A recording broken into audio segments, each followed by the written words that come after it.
love you so much. Come back to me. I love you so much. The boy was holding my dead wife's necklace. I stood there in my $1,000 suit, rain soaking through to my skin, staring at this small homeless kid sitting by Rachel's grave with muddy tears running down his face. And around his neck, catching the gray afternoon light, was the silver dove pendant I'd given Rachel on our wedding day, the one they'd buried her with 6 months ago. My heart stopped, actually stopped. Where did you get that? My voice came out wrong. Too loud, too sharp. The boy looked up at me with eyes that had seen too much for someone so young. Maybe 8 years old, maybe 10. Hard to tell under all that dirt and those oversized clothes that hung off his thin frame like he was made of sticks. His jacket had holes in it. His shoes were held together with duct tape. He clutched the necklace tighter, like I might rip it away from him. "She gave it to me," he whispered. Impossible. Rachel had been dead for 6 months. Before that, she'd been in the hospital for 2 months, fighting cancer that ate through her body like fire through paper. Before that, we'd been happy. Rich. Untouchable. Living in our glass tower downtown, looking down at the city like we owned it. Hey friends, thank you so much for stopping by. Don't forget to comment where you are watching from. Someone close to you might be watching too. Like, share, subscribe, and tap the notification bell so you never miss a story. Make sure to watch till the very end, because the final twist is something you definitely don't want to miss. So let's continue. I owned half of it, actually. Real estate, hotels, restaurants. My name was on buildings. William. Billed to friends I didn't have anymore, because when you're rich, you can't tell who actually likes you. But Rachel had been real. The only real thing in my fake, golden life. And now this kid was wearing her necklace. That's not possible, I said. But my voice shook. She's been gone for 6 months and 14 days, the boy said. I know. I count every single one. The rain got harder. Cold drops hitting my face like tiny fists. The cemetery stretched out around us, all gray stone and dying grass. Rachel's grave was new, fresh. The marble headstone I'd paid $40,000 for gleamed white against the mud. Asterisk, Rachel Elizabeth, beloved wife. Gone too soon, asterisk. Words that meant nothing. Everything. What's your name? I asked. Leo. Leo what? Just Leo. He wiped his nose with the back of his hand. You're Mr. William. She talked about you all the time. My knees felt weak. I wanted to sit down, but the ground was wet, and I was wearing a suit that cost more than most people made in a month. Stupid thing to worry about. Who cares about a suit? But I didn't know what else to think about, because my brain was breaking. She couldn't have given that to you, I said. She was buried with it. I watched them close the casket. Leo's face did something complicated, sad, and scared, and something else. Something that looked like guilt. She gave it to me before, he said quietly. Before she died, she made me promise to bring it here every week, to keep her company. She said you'd be too busy. That hit me like a punch. Because he was right. I'd visited Rachel's grave exactly twice since the funeral. Twice in 6 months. Too busy running my empire. Too busy drowning in work so I wouldn't have to feel the hole in my chest where she used to be. Why would my wife give her necklace to a homeless kid? I didn't mean it to sound mean, but it came out that way. Leo's eyes went hard, cold. He stood up, and even though he was small and I was tall, even though he was a kid and I was a grown man with more money than God, I felt like he was looking down at me. Because she wasn't like you, he said. She saw me, actually saw me, not like I was invisible, not like I was trash. I don't. Every Thursday, Leo said, and his voice was louder now, angry. Every single Thursday for a whole year, she came to City Park. She brought food, real food, not garbage, not leftovers. She brought sandwiches and fruit, and sometimes cookies. She sat with us, with me and my mom. She talked to us like we were people. My mind was spinning. Thursday. Rachel always went out Thursday afternoons. She said she was volunteering. I'd never asked where, never cared. Too busy with meetings and deals and making more money we didn't need. Your mom? I asked. Leo's face crumbled. Fresh tears mixed with rain on his cheeks. She died 2 months ago. Got sick. We couldn't. There was no hospital that would take us without money and ID and all that stuff we didn't have. Oh, God. You're Rachel, Leo said, and his voice broke. She tried to help. She brought medicine. She brought blankets. She stayed with us in the underpass by 4th Street, even though it was cold and dirty and she had nice clothes. She held my mom's hand when he couldn't finish, just stood there, shaking. I felt like the smallest person in the world. This kid had lost everything. And my wife, my beautiful, perfect wife that I thought I knew, had been living a whole secret life I knew nothing about. Why didn't she tell me? I whispered. She said you wouldn't understand. Leo wiped his eyes. She said you were a good man deep down, but you'd forgotten how to see people. How to see past money and buildings and stuff that doesn't matter. Every word was a knife. She was wrong, I said, but I didn't believe it. I would have helped. Would you? Leo looked at me with those old eyes. Really? Because I see guys like you every day, walking past us like we're ghosts, stepping over us on the sidewalk, holding your briefcases tight like we might steal them. You don't see us. You see problems. You see dirt. He was right. God help me. He was absolutely right. I thought about all the times I'd walked past homeless people in the financial district, stepped over them, ignored them, complained to Rachel about how the city should do something about all the beggars making downtown look bad, making it look bad, like they were decorations that didn't match. I'm sorry, I said, and I meant it, really meant it.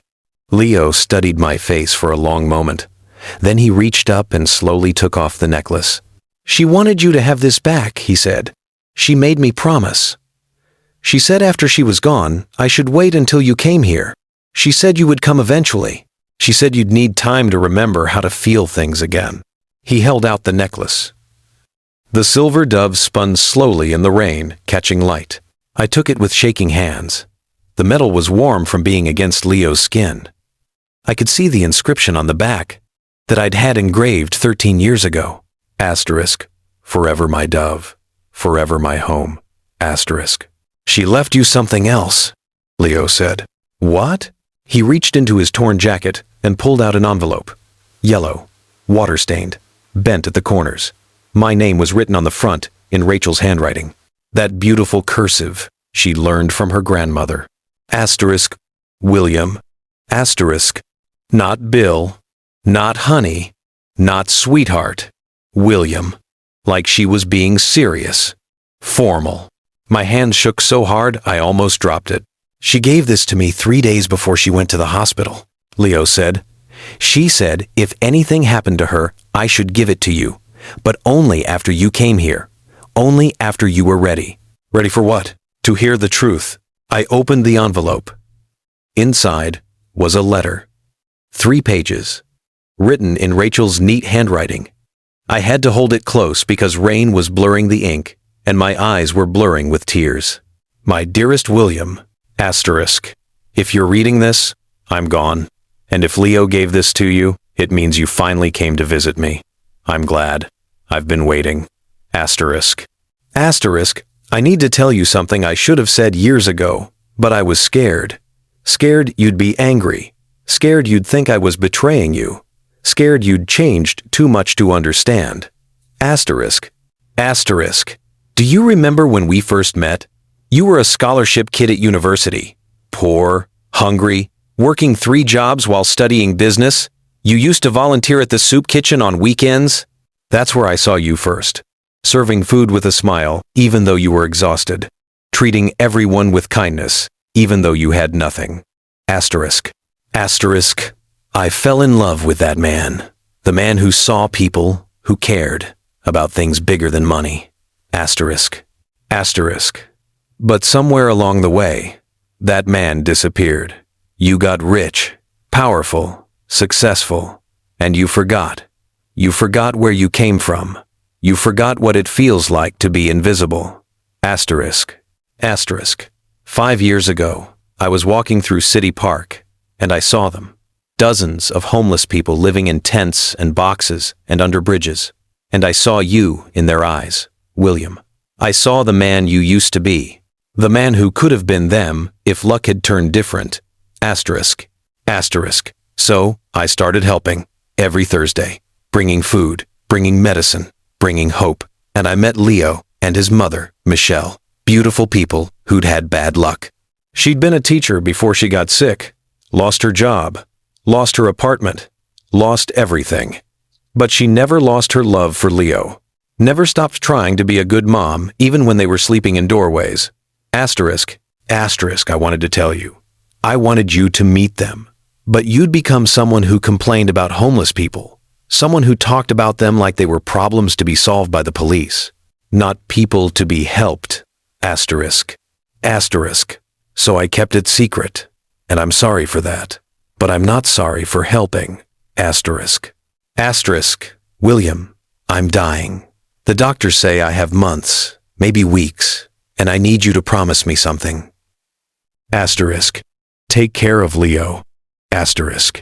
Asterisk. His mother is very sick. She might not survive. And Leo has no one, no family, no place to go. The system will eat him alive. He'll end up in some group home, or worse. Asterisk. Asterisk. But you have resources, money, power. Use it. Not to build another hotel or buy another building. Use it to save a life. A real life. A kid who deserves a chance. Asterisk. Asterisk. Find him. Help him. And maybe, just maybe, you'll find yourself again. The man I fell in love with. The man who saw people. Asterisk. Asterisk. I love you, William. I've always loved you. Even when you forgot how to love yourself. Asterisk. Asterisk. Be better. Be the man you used to be. Asterisk.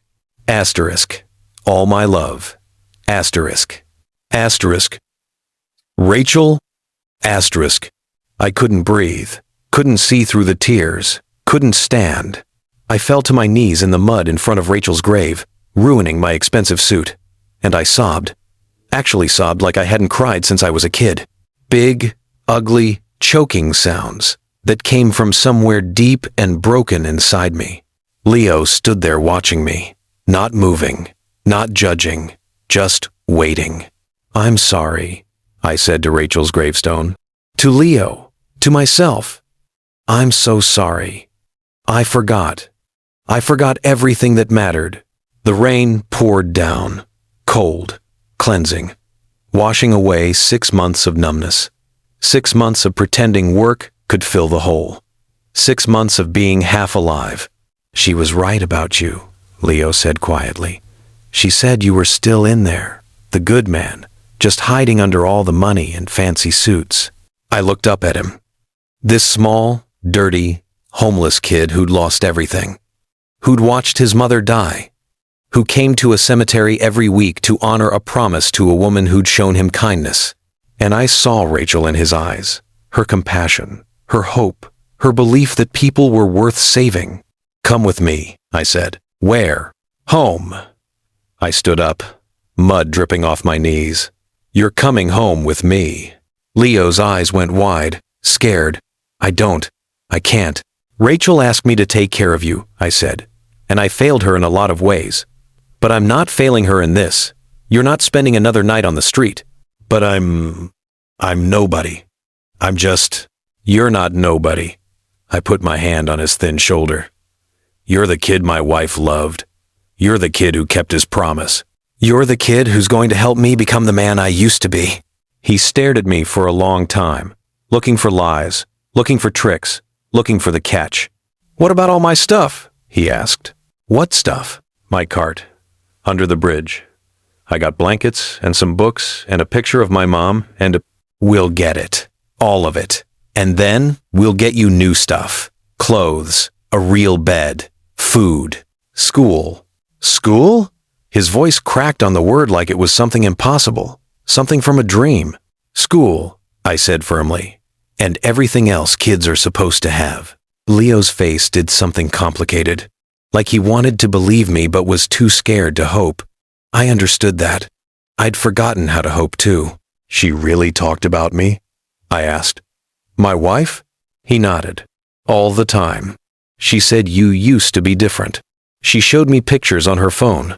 Old ones. You looked happy then. Really happy. Not like the pictures in magazines where you're all serious and mean-looking. Mean-looking? Is that what I'd become? Help me be that person again, I said. The person Rachel loved. The person she believed in.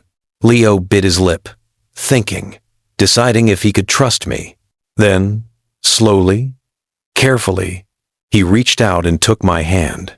His hand was so small, so cold, dirt under the fingernails, calluses from sleeping on concrete, and it was the most important thing I'd ever held. Okay, he whispered. We stood there for another minute, both of us looking at Rachel's grave. The rain was stopping, clouds breaking apart, a little bit of sun pushing through. Thank you, I said to the gravestone. To Rachel. To the universe. Thank you for saving me, because that's what she'd done.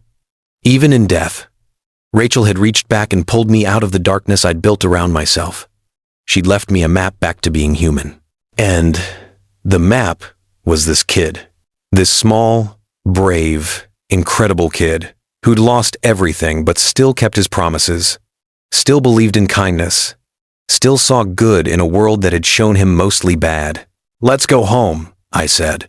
We walked through the cemetery together, past all the other graves, all the other stories, all the other lives that had ended.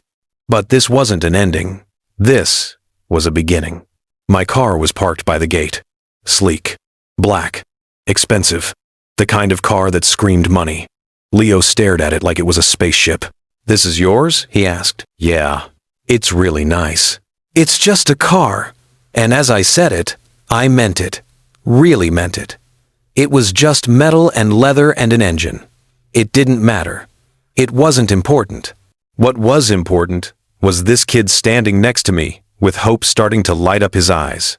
I opened the passenger door. Get in. He hesitated. I'm really dirty. I'll mess up your seats. I don't care about the seats, but they're probably really expensive. And, Leo, I knelt down, so we were eye level. Nothing in this car, nothing I own, nothing in any of my buildings or bank accounts is more important than you, than people. I forgot that. But Rachel reminded me, and I'm not forgetting again. He climbed into the car carefully, like he was afraid to break something. I got in the driver's side and started the engine. We need to stop by 4th Street, Leo said, to get my stuff from under the bridge. Of course. We drove through downtown, past my office building, past my hotels, past restaurants with my name on them. I'd driven these streets 1,000 times and never really looked. Never seen the people in doorways, the people holding signs, the people who'd become invisible. But I saw them now. There, Leo pointed. Under that bridge. I pulled over. We got out and walked down under the concrete overpass. It was dark there, damp, smelled like urine and desperation. A few other people were there, huddled in sleeping bags and torn tents. They watched us suspiciously. A rich guy in a suit probably meant trouble, meant police, meant getting kicked out. It's okay, Leo called to them. He's with me. We got to Leo's spot. It wasn't much. A rusty shopping cart with some blankets, a plastic bag with a few books, a torn backpack, and a picture tucked into the cart's child seat. A photo of a woman with kind eyes and a bright smile, holding a small boy. Leo's mom.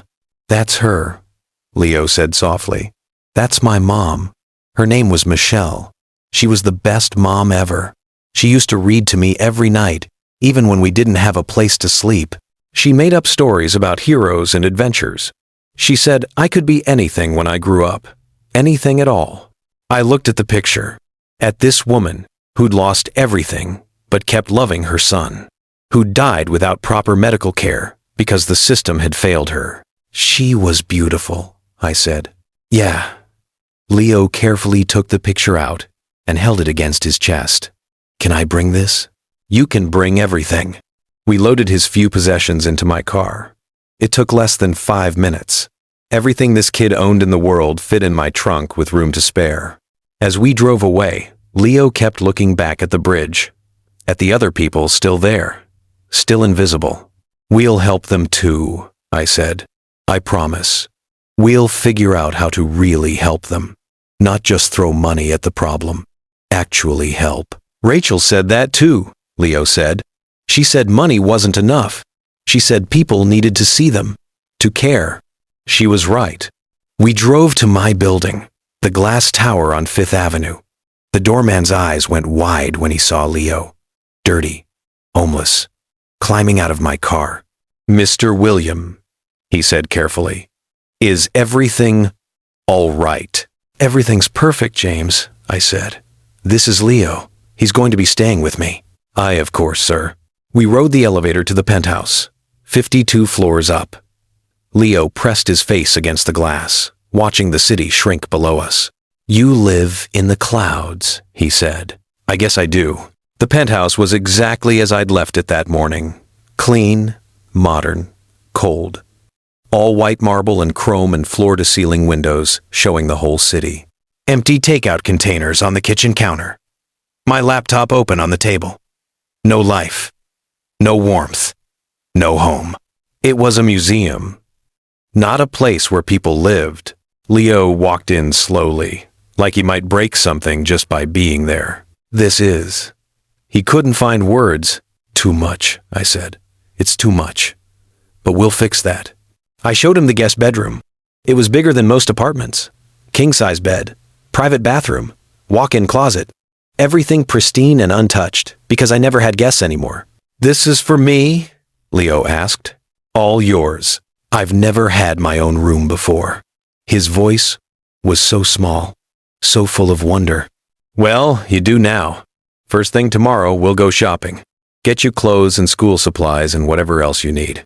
"School," he said again, like he was testing the word. "Real school?" "Real school." He sat on the edge of the bed carefully, testing it. Then he lay back and stared at the ceiling. "It's so soft," he whispered. "And it doesn't smell like pee, or rain, or sadness." My heart broke again. How many nights had this kid slept on concrete, in the cold, scared, and alone? "Why don't you take a shower?" I said. "Get cleaned up. I'll order us some dinner." "What kind of dinner?" "Whatever you want. Pizza? Burgers? Chinese food?" His eyes went huge. "Pizza? Real pizza? Not from the garbage?" "Real pizza. Fresh and hot." He jumped up and ran into the bathroom. I heard the shower start. Heard him laugh. Actually laugh. A sound of pure joy at something as simple as hot water. I stood there in the doorway, listening to that laugh, and I cried again. But this time, they were different tears. Not grief tears. Not shame tears. Hope tears. I called the best pizza place in the city and ordered enough food for 10 people. Then I sat down on the couch and looked at Rachel's letter again, reading every word, hearing her voice in my head. Asterisk. Be better. Be the man you used to be. Asterisk. I would be that man again. For her. For Leo. For myself. The shower ran for 30 minutes. When Leo finally came out, he was wearing a too big bathrobe I'd left on the bathroom door. His hair was clean, his face was clean, and he looked 5 pounds lighter without all that dirt. He also looked younger, more fragile, more like what he was, a kid who'd been through hell. "The pizza's here," I said. "You hungry?" "Starving." We sat at the dining table, a massive thing made of marble that could seat 12, but usually just held my laptop and ate pizza. Leo ate like he'd never stop. 4 slices. 5. 6. I let him eat. Didn't say anything about slowing down or saving room. Just let him be a kid eating pizza. "This is the best day of my life," he said through a mouthful of pepperoni. "Really?" "Well, since my mom died anyway, since Rachel died, it's been pretty bad for a while. It's going to get better, I promised. I'm going to make sure it gets better." He looked at me with those old wise eyes. "How do I know you're not going to change your mind?" How do I know you're not going to get tired of me and send me away? Fair question. Smart question. This kid had learned not to trust easy promises. Because Rachel asked me to take care of you, I said. And I failed her in a lot of ways when she was alive. I'm not failing her now. You're stuck with me, kid. For good. For good? For good. I'm going to be your... I don't know what exactly. Not your dad. Nobody could replace your dad. But your guardian, your family, your person. Fresh tears ran down his clean cheeks. I don't have family anymore. It's just been me. Not anymore. We sat there for a long time, eating pizza and not talking. Just being. Just existing in the same space. And it felt right. It felt like what this huge empty penthouse had been missing all along. Life. Over the next few weeks, everything changed. I took Leo to a doctor. A real doctor. Got him checked out. Vaccinated. Made sure he was healthy. He was underweight and had some vitamin deficiencies, but nothing permanent.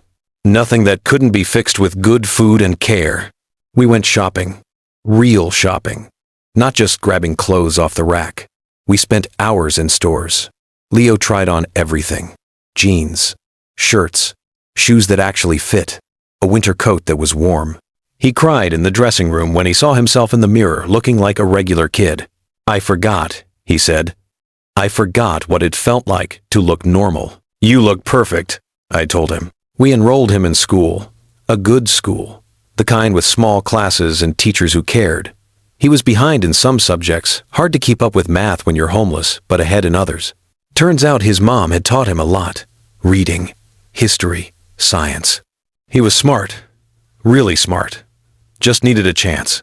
The first day I dropped him off at school, he grabbed my hand so tight it hurt. What if they don't like me? He whispered. They'll love you. What if they find out I used to be homeless? Then they'll know you're brave, you're strong, you survived something most of them couldn't imagine. He went in scared, came out excited, made 2 friends, got invited to a birthday party. It was working. He was healing.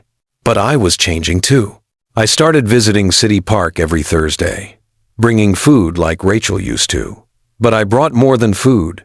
I brought supplies, blankets, tents, coats. I sat with people, learned their names, heard their stories. Every single person had a story, a reason, bad luck, mental illness, medical bills, job loss, family trouble, no support system. They weren't problems. They were people. I started using my money differently, not building another hotel, not expanding my empire, actually helping.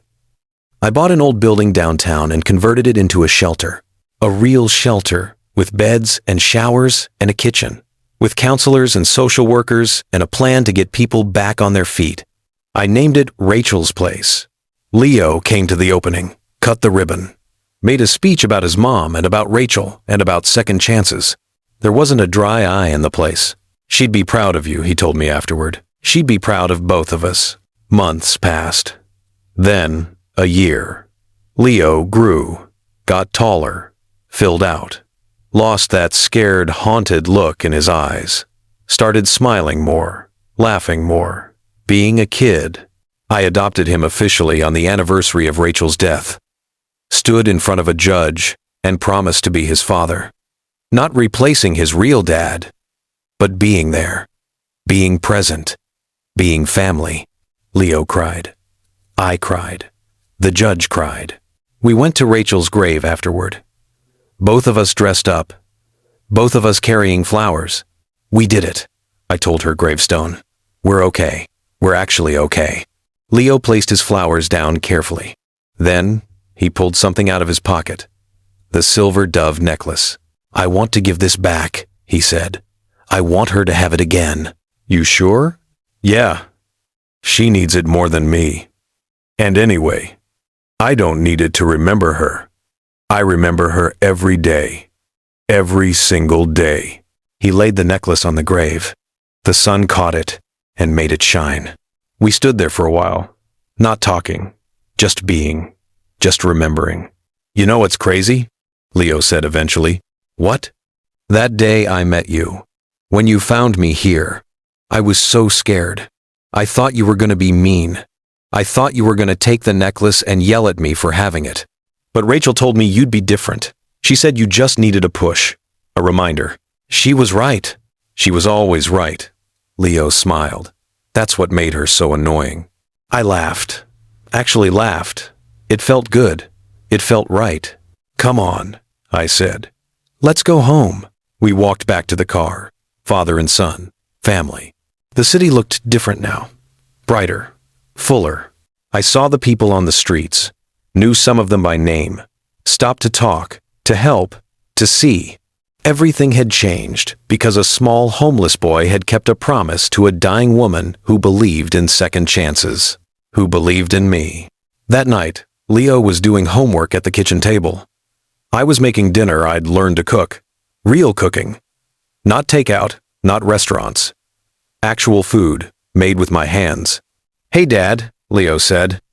He'd started calling me that a few months ago. Every time he said it, my heart got bigger. Yeah? I was thinking about Rachel's place, about all the kids there who don't have families. What about them? Maybe we could help more of them. Maybe we could. I don't know. Make more space. Help more people. I turned off the stove and sat down next to him. You want to expand the shelter? Yeah. And maybe not just shelters. Maybe programs. Like school help. And job training. And mental health stuff. My mom needed that. Lots of people need that. He was right. Of course he was right. Okay, I said. Let's do it. Really? Really? We'll figure it out together. His face lit up like Christmas. This is going to be so cool. Rachel would love this. Rachel would love you, I said. She'd be so proud of the person you're becoming. She'd be proud of you too. You changed. Like really changed. You're not that grumpy rich guy anymore. Was I grumpy? Super grumpy. Like permanently angry at the world. He grinned. You're better now. I ruffled his hair. Thanks to you. Thanks to Rachel, he corrected. She made both of us better. He was right about that too. We ate dinner together. Talked about school. About his friends. About his life. The life he had now. The future he was building. And I thought about Rachel. About how she'd saved me from drowning in money and emptiness. How she'd left me a gift more valuable than all my buildings and businesses combined. She'd left me Leo. She'd left me a reason to be better. She'd left me hope. Later that night, after Leo was asleep, I went to my room and took out Rachel's letter. I'd read it 100 times. 1,000. Every word memorized. Every comma and period etched into my brain. Asterisk. Be better. Be the man you used to be. Asterisk. I was trying. Every day, I was trying. And some days, when I looked at Leo laughing at the dinner table, or when I saw someone at Rachel's place get a job and an apartment, or when I remembered to see people instead of looking through them, I thought maybe I was succeeding. Maybe I was that man again. The man Rachel had fallen in love with. The man who saw people. I folded the letter carefully and put it back in my desk drawer. Then I went to check on Leo one more time before bed. He was sprawled out in his bed, covers kicked off, one arm hanging off the side, peaceful, safe, home. I pulled the covers back up and kissed his forehead. Thank you, I whispered. Thank you for saving me. He stirred a little, but didn't wake up. I stood there for a moment, watching him sleep. This kid who'd lost everything, who'd kept a promise, who'd changed my life by just being himself. And I made my own promise. To Rachel, to Leo, to myself. I'd never forget again. Never stop seeing. Never go back to being that empty, rich guy in his glass tower looking down at the world like it didn't matter. Because it mattered. Every person mattered. Every life had value. Every story deserved to be heard. Rachel had taught me that. Leo had reminded me. And I was never forgetting again. I walked back to my room and looked out the window at the city below. All those lights. All those lives. All those stories happening in every building. Every street. Every corner. And I didn't feel above it anymore. I felt part of it. Connected. Human. Alive. For the first time in years, I was truly alive. And it had all started with a homeless boy crying at a grave, wearing a silver dove necklace, keeping a promise to a woman who believed in second chances, who believed in love, who believed in me. "I love you, Rachel," I said to the city, to the stars, to wherever she was. "Thank you for bringing him to me. Thank you for saving us both." The city sparkled below, full of possibility, full of hope, full of people who needed to be seen. And I was ready to see them, all of them, starting tomorrow, and the day after, and every day after that. Because that's what Rachel would have wanted. That's what Leo deserved. And that's what I'd finally learned to be. Not a billionaire in a tower. Just a man, a father, a person who saw people. And that was worth more than all the money in the world. Dear friends, what you just saw is only one part of the bigger picture. In the next video, I'll reveal the twist no one saw coming. So make sure you're here when it drops. I would love to know what you would have done in this situation. Drop your thoughts below. I'll be reading every single comment. Thank you so much for watching. I love you so much. And don't forget to give this video a like, hit the subscribe button, and share with someone who needs to hear it.